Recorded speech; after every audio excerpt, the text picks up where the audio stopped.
have little stuffed foxes that are wearing t-shirts with our logo on them. Everyone's always asking, how do I get a fox?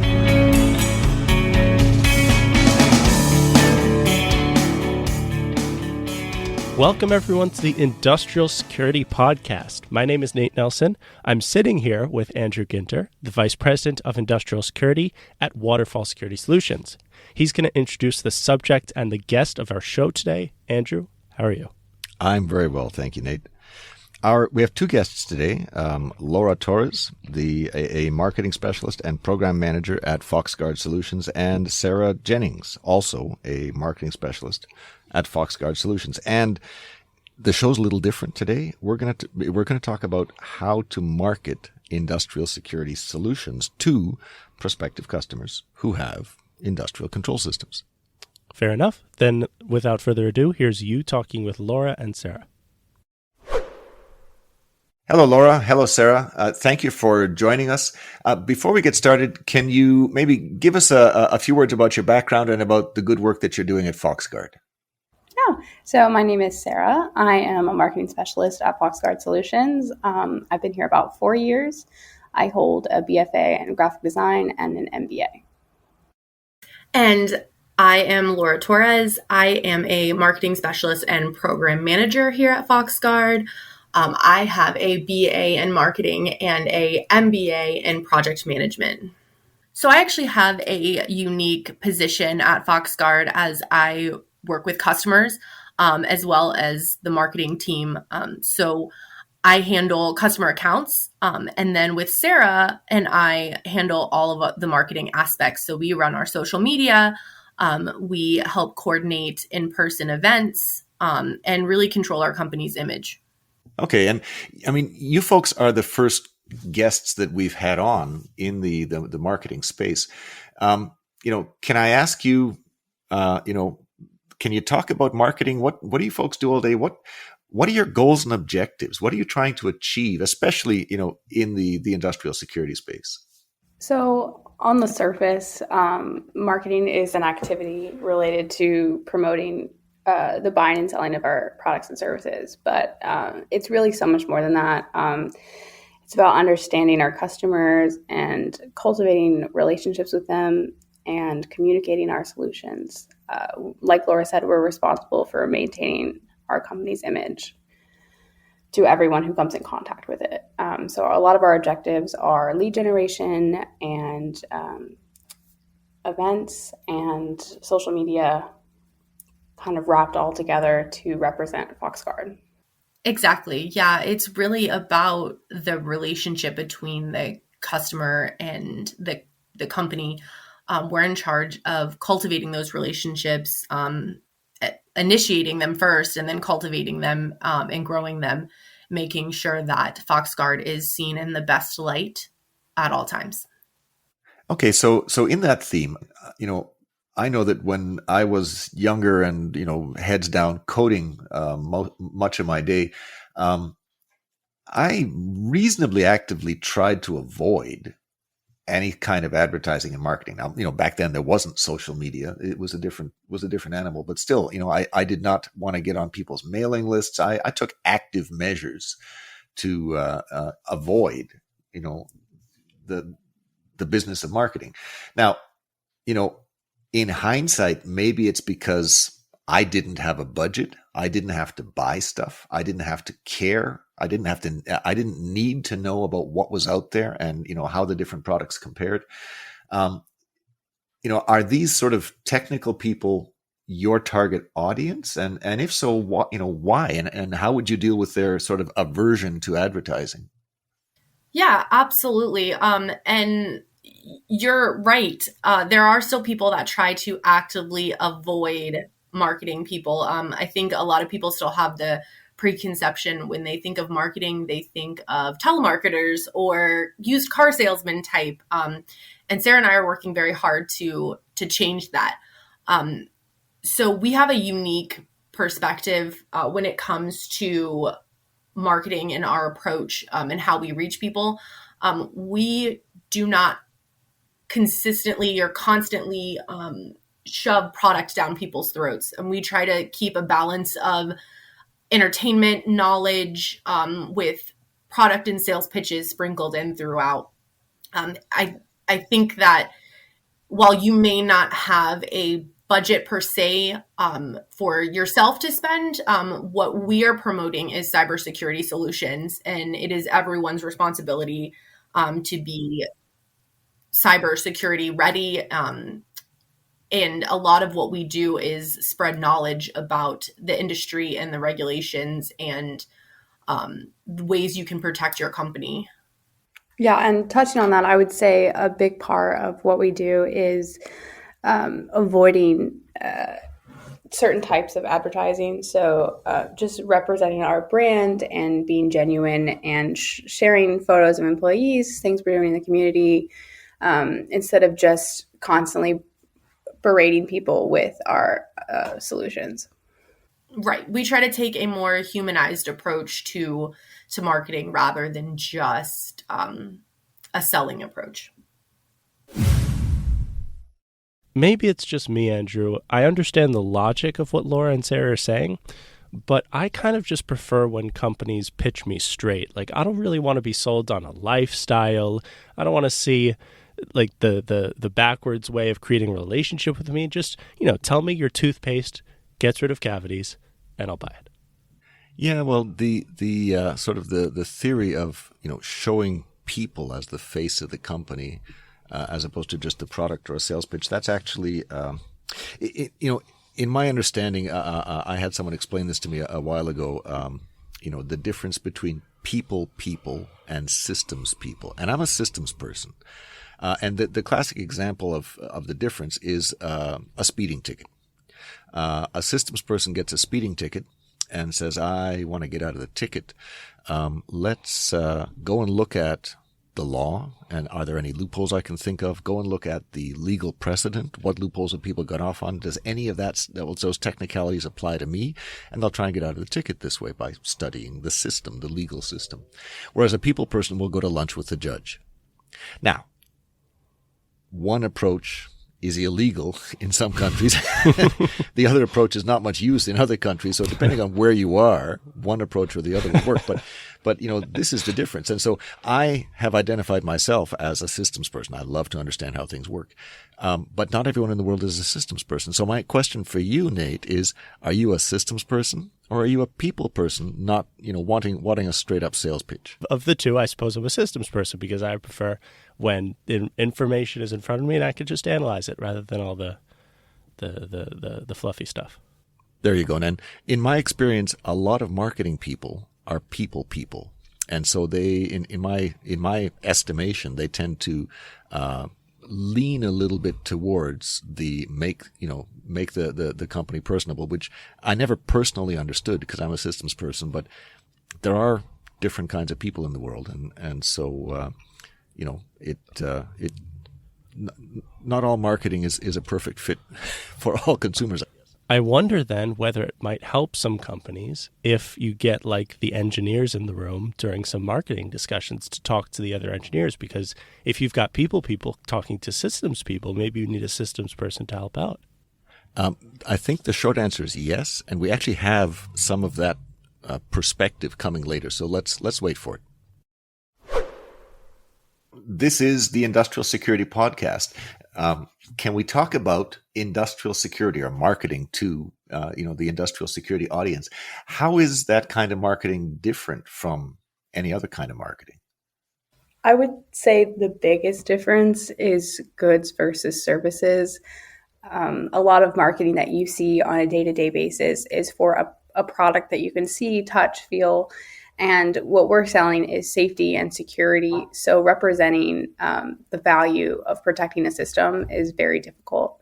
We're selling an intangible item. So we try to appeal to them as taking things off their plate instead of providing them with something that they can enjoy. Exactly. To elaborate on that, think of it as a house. You're building this big, beautiful house and you're spending tons and tons of money, and people are more concerned with what color countertops that they're getting and whether they're using granite or quartz. And the finishes on the inside, you're not really thinking about the foundation of that house because you can't see, touch, and feel it. But if you build that house on a weak foundation, the house is going to fall down. So that's what we're trying to really relay. That message is that cybersecurity is a foundation, and it needs to be a strong foundation, or else you are going to run into issues down the line. So what Laura said there was, selling services rather than product. I just wanted to say, for the record, there are vendors to the industrial security space out there that sell product. In fact, I think even FoxGuard has the occasional product they're selling, but FoxGuard, in my understanding, is primarily a services delivery company. They do a lot of stuff, I know, but what I sort of know them best for, what they developed their original reputation for, in my recollection, was industrial patch or industrial security update management, because of course patching industrial equipment is really hard, and so providing a service to look after that, to solve that problem, was really very valuable in the field. Saying that we're selling intangibles, saying that it's hard to see the intangibles, in a sense that's describing the problem, the marketing problem. What's the solution? How do you address that? The biggest thing is knowing our customers. We're in a B2B market. So our consumer is not the average person. They're very educated people. They're engineers. Traditional marketing doesn't really work for them. It can't bank on an emotional response to them. It's a solution for their company. It's not a solution for themselves personally. So there's a lot of lines in the sand that we try not to cross when we communicate with them. An example would be showing them business ads when they're browsing personally. So using their cookies to send them an ad is something that we try not to do because it really crosses that line of personal and business. Exactly. It's a very unique approach because, like Sarah said, traditional marketing avenues are not available to us. A lot of times when you're selling a product, you just show how pretty it is, or how sparkly, or how awesome, and people want to buy it, but that doesn't really work. I think that we've learned that the best approach is to be very honest and educate people. The more they know, the more they are likely to respond to what we are saying. So in this particular circumstance, it's really about education. Cybersecurity is something that people do not like to think about. It tends to be worst case scenario type situations, and no one likes to think in worst case scenarios. So our job is to bring that to reality, bring that to light, and make people understand that this is a very real threat, that yes, this is not just something you see in movies, that this really can happen. And you need to protect yourself from that. Okay. So, not crossing the line between business browsing and personal browsing, that makes sense. That's sort of, in a sense, a lot of stuff not to do. What do you do? How do you sell to the industrial security market? Yeah, so we like to focus on a couple of different avenues. There's a couple of reasons that people follow a page or interact with a page or content or person. They are either educated by that person understands them, the person entertains them, right? So we try to take that approach. We take the educate approach and educate our followers on situations that have happened or that can occur.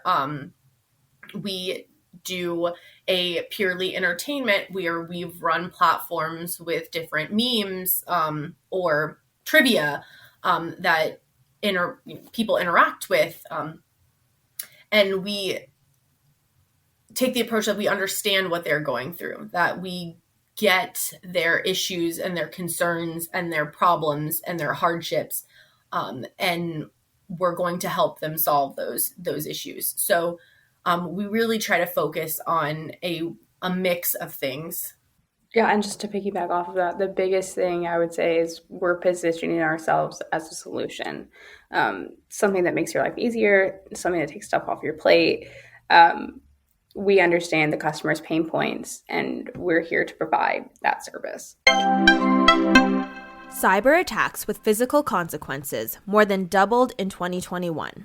For industrial victims, the most common consequences were production outages at multiple sites. Most of the attacks were ransomware. And 2021 saw the first cloud-based ransomware attack.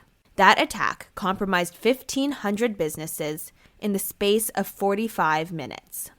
These and other insights are included in a new threat report, co-authored by Waterfall Security Solutions and the new ICS Strive Industrial Incident Repository. For your copy of the report, please visit icsstrive.com. That's ICSSTRIVE.com.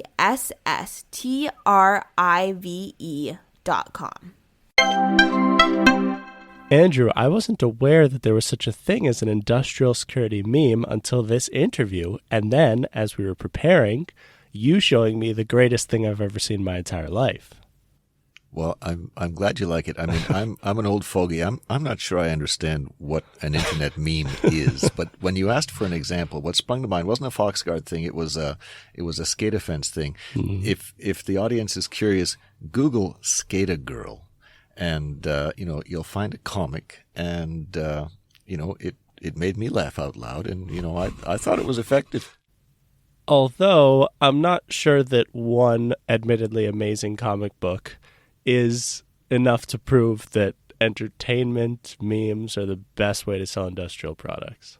Okay, well, I don't know that much about it. Again, I'm not a very funny guy, but I will point out that the SCADA girl is not the exception that proves the rule.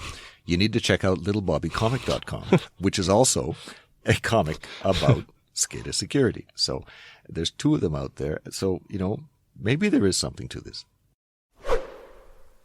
So that makes sense. It's a little abstract, though, positioning things as a solution. Can you give me some examples? Sure, Andrew. Well, I would say that there's two main pillars to what Sarah and I do in marketing. The first being managing the company image, and the second is really relaying the value of our products and services, because why would you choose FoxGuard if we didn't add any value, right? So one of the largest value adds we have is regulatory compliance. And we work within several heavily regulated industries, one of those industries being the energy sector. And they have to maintain NERC SIP compliance. So an area FoxGuard focuses on, and what we're sort of known for, is our patch management. NERC SIP 007-6 covers all the patching regulations. And it states that patches must be identified every 35 days. And then they get an additional 35 days to either execute the patches or come up with a mitigation strategy around the patches. And then there's a deployment section of the patches if necessary. And this can be extremely time consuming and a costly process. So FoxGuard offers some services to meet these requirements. We have a patch availability report, or what we call a PAR, patch binary acquisition, or PBA, and then our CentralGuard services. So our PAR report will basically give you a report of all available patches based on your assets and your environment. And then we kind of further that with a step 2 with our PBA, where we acquire all of those patches and securely provide them to the customer. And then additionally, we have our CentralGuard servers, which will deploy the patches in your environment. Therefore, meeting all NERC SIP requirements and keeping the customer compliant from that aspect. Another avenue we work with is incident response planning and vulnerability assessments. Now, the TSA has recently either revised or added new directives for both the rail industry and the oil and gas industries. And these regulations for both industries include directives all around vulnerability assessments and incident response planning. And FoxGuard can help in both of these avenues. So it's up to us to really relay the value that FoxGuard adds to the company. And we try to portray that with FoxGuard, you're not just going to be compliant, you're going to get a partner that's going to help you navigate through the regulations, not only to maintain your regulatory compliance, but to stay completely secure. Because cybersecurity is not a destination, it's a journey. And FoxGuard helps you navigate along that journey. And that's what we're really trying to convey to the customer. So you talked a minute ago about, separating private browsing from professional browsing, maybe not crossing the creepiness line there. Social media is, I think, part of that equation, but I see a lot of business advertising on LinkedIn. Is LinkedIn different? Absolutely. LinkedIn is work-based. Most of our interactions come during the workday, Monday through Friday, 9 to 5. Most people follow a brand on LinkedIn because they're providing interesting content for their feed. It's the main social media avenue for businesses. I would argue that it makes the other ones irrelevant for B2B applications. We have most of our followers on LinkedIn, and we get most of our interactions on LinkedIn. Yeah, I would have to agree with Sarah 100% on that. LinkedIn is like Facebook for grownups. I guess grown-up's not technically the right term, but for the business man, woman, person, people are going to LinkedIn to look for relevant content when it comes to the professional world. They're going to Facebook or Twitter for shiny objects to buy and what outfit is in style. So we tend to keep that line there where we focus mostly on LinkedIn and the professional setting rather than making Facebook something that it really was not intended to be. Another thing you touched on a little while ago was trivia questions, and that sort of piqued my interest. In my experience, especially in this space where there's it's a comparatively new field, cybersecurity for industrial operations. If you ask the wrong questions, you're going to get nonsense answers. Asking the right questions, sort of the first step to seeing the world in a different way. When you're asking these questions in these trivia exercises, how deep do you go? How are you designing these questions? Most of them are designed to provoke a thought from the person reading them. We've done things such as how much does the average cybersecurity breach cost a company? And we have a multiple choice way of answering that. And then we will post the answer later in the week. And that just kind of lets people reflect on their own knowledge and how important they think that cybersecurity is in industrial security systems. Yeah, absolutely. Sarah and I did a lot of research before picking the questions that we were going to post. And we did it strategically. We wanted to pick questions that would challenge our followers, but also make them stop and think, wow, like, I can't believe that. One of the first questions that we posted was, when did the first cybersecurity attack occur? And it was actually surprising how many people got the answer wrong. And some of it was because of the way that you interpreted the question, but other people were really not considering the answer and how things are attacked. So it really made people stop and think, like, wow, that makes sense, but I didn't even think of that being a vulnerability before. And that was the exact response that we wanted to get from our followers, is that there are vulnerabilities out there that exist that you might not even realize are vulnerabilities. And that's where FoxGuard comes in, is pointing out that those exist and making sure that you are aware of them. To provide further clarification, the question was, what year did the world's first cyber attack occur? And the options were 1834, 1904, 1945, and 1964. And 53% of the people who answered the question put in 1964, but the correct answer was 1834, and the French telegraph system was hacked in 1834 by a pair of thieves who stole financial market information, which effectively was the world's first cyber attack. So thinking about how long we've been dealing with this problem is very surprising for people.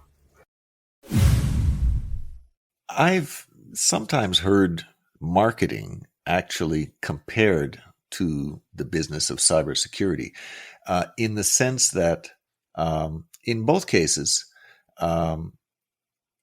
you kind of know that half the money you're spending on the effort is going to be wasted. You just can't tell which half it is. How can you tell if the work you're doing, reaching people on the industrial security side, is working? We have certain analytics available to us, but of course, the numbers can only tell you so much. And the biggest thing that we use is feedback.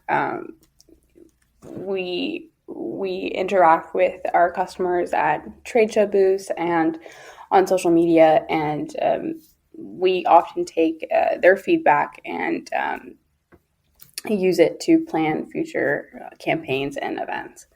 Yeah, exactly. Sarah's right.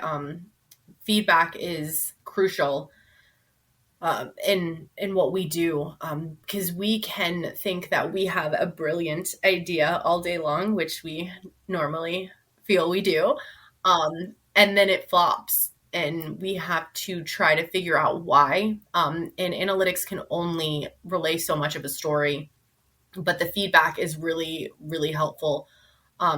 So we tend to lean on what our followers are saying, what other people in the industry are saying. We also tend to use my husband quite often. He is in cybersecurity himself, so we tend to run ideas by him with, how they would relate, and if people in his position or in similar type positions would look at it the way that we do. Can I ask you, at Waterfall, we attend a lot of shows. We give out pens, we give out copies of my book. Can I ask, you talked about refreshing your swag. What's been your most popular giveaway? What resonates with people? Our most popular giveaway, we have little stuffed foxes that are wearing t-shirts with our logo on them. And they are by far the most favorite. People take them home to their children. Everyone's always asking, how do I get a fox? So that would definitely be our number one. Yeah, absolutely. I think that a lot of people that have children that go to these conferences leave with the directive of, Daddy, Mommy, bring me something back. So the foxes are definitely a popular item, so they can bring them home to their kids. Well, Sarah, Laura, this has been great. Before we leave you, thank you for joining us. Before we leave you, is there a thought you'd like to leave with our listeners? I would say the biggest way to sum up what we talked about today is that cybersecurity is the same as marketing. It's only as good as what you put into it. So feedback is really crucial to our content and our success. So if you want to give us some feedback, you can head to our LinkedIn page, give us a follow, and answer our surveys. Absolutely. And thank you for having us. We really appreciate you having us on. I guess what I would like to leave is that we are not all used car salesmen. So check out our content, check out our page before you kind of write marketing off entirely, because there's some good knowledge there that you can take away.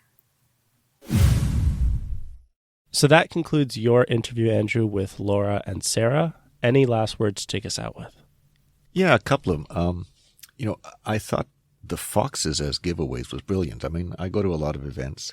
I remember at Waterfall, we had a promotion once. We had a new product for pushing industrial information straight out to the cloud unidirectionally.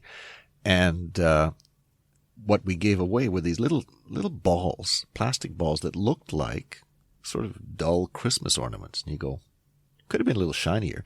And you pick them up and you give them a bit of a screw, because you can see there's a bit of a seam there. And inside is a poncho.